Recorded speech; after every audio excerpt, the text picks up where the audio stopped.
Let me try to explain to you the situation where we are. It's very hectic. You can probably hear those gunshots.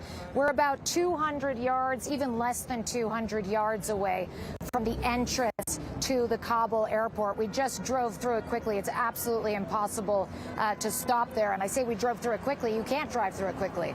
It's bumper to bumper. Cars are barely moving. There are Taliban fighters all around. We actually did see them physically with truncheons, trying to get them back. We have seen them and heard them a lot as well, firing on the crowds to disperse the crowds.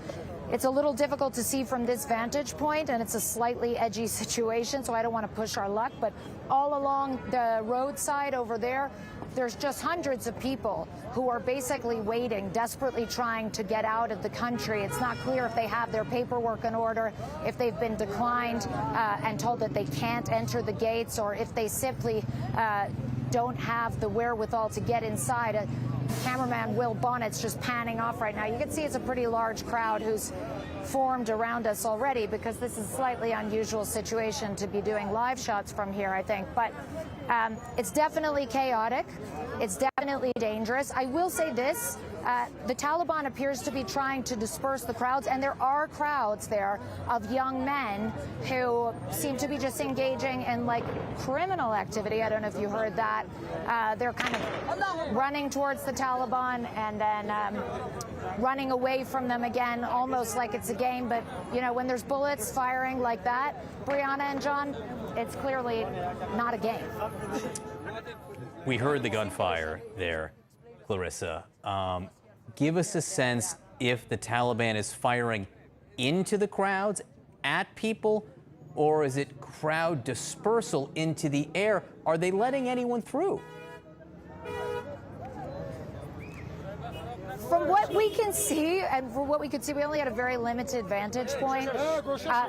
They're firing to disperse the crowds. They're not targeting people. They're not trying to kill people. But of course, the minute you're firing willy-nilly, when you have a bunch of civilians all over the road and civilian vehicles, people get hurt. That's what happens. So there's not a huge amount of discipline, let's say, to use an understatement, in the ways in which they are dispersing the crowd. We did see some people behind the concertina wire implying that they had been able to get into that first perimeter.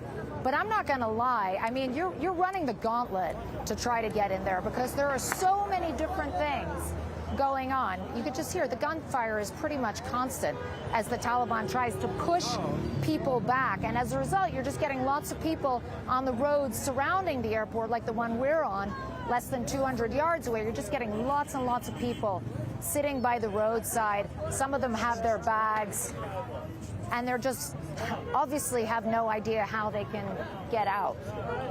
And I know, Clarissa, that your cameraman, Will, is there, it looks like, on a tripod. But I'm just wondering if he can pan around a little more so that we can see the scene there, not too far from the Kabul airport. Well, could you just pan around a little bit more to get a bit more of the scene? I'll step out to the side. You can see we've got this crowd around us.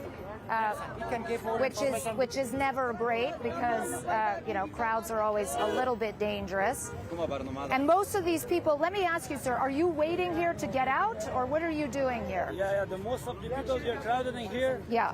They're working with the American, with the ISAF. Right. They all have the documents for the recommendations, everything. Right.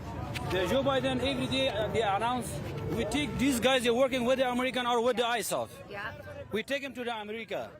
But they are liars. Yes, they take these guys. They have. Did you work with the Americans? Yes, of course, of course. There is all like more than 50,000 people there crowded here. Today, all of them has gone to the homes.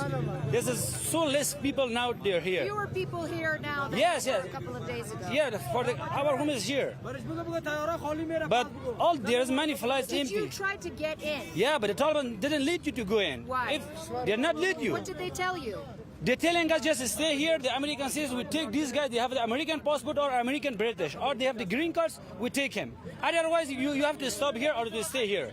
We tell them we cannot stay here, because every day the Joe Biden says we take these all the Afghan workers. They're help us, we take him to the America. Have you applied? Have you tried to Yes, apply? yes, of course. And what happened? They tell us you have to bring the HR letter update for the 2021, but it's impossible. All the companies locked down in 2014. It's very hard to find Lots of people in the same situation? Yeah, all the same. They have an HR letter, but they doesn't have the recommendation letter. But most of them they lost their badge. Right. So What's your message to America right now? It's our message to America. We help the American people, so that's their jobs to help right now here. There's a very bad situation. If someone know that you work with somebody, so the direct. I'm just going to thank you, sir. Can I just bring you in? You have a green card? Yeah, see, this is my green card. This is your green card. He's showing me a picture right now of his green card. That's his green card. So you have a green card. Yeah, and I have flight on the August 20 this Friday. Right. I already fill out the application for the U.S. Embassy. Right. And this is the emails that I got from the U.S. Embassy. And so did you try to get in to the airport? Yeah, I did. But and what did the Taliban say? Like the Taliban say, we don't know, just go. We don't want to try to let you in. Like they say we don't have flights and we don't have They anything. don't have flights. Yeah, Okay. they just say, but they do have a flight. They have flights, yes. But you're getting an impression, John and Brianna. I mean, look, I'm surrounded here, okay? And everybody here has got a story. People work for the Americans. One man has a green card. He already has his flights booked. Now they're pressing in. They want desperately to tell their stories. They want the Americans to know because they're not able to get past those checkpoints. They're not able to get past the Taliban fighters. John, Brianna? Clarissa, first of all, whatever you need right now, however you feel, you're in charge with this, right? If you need to go, if you need to get safe, let us know at any minute. If you're comfortable where you are, this is important to see because what we are seeing now is the disconnect between what the United States says is happening, it needs to happen, with what can happen. If there are thousands of Afghans that the United States has promised to get out of the country, but they can't get to the airport, that's a disconnect. It's showing that it's not a reality. I mean, and that's what's so crazy, John. You're talking about some of these people, they have their paperwork. This man has a green card. If you are a U.S. green card holder, you should be allowed to get into that airport. But the problem is, it is such a chaotic situation, and the Taliban understands how this looks. The Taliban knows that having thousands of people on the streets desperately trying to press into the airport because they're so frightened, because they just want more than anything to leave, they know that that looks bad. So it is not entirely surprising that the Taliban is not exactly embracing this sort of mass exodus. The question becomes, what recourse do these people have? How can their safe passage be facilitated? And we're not getting any sense of how that could happen.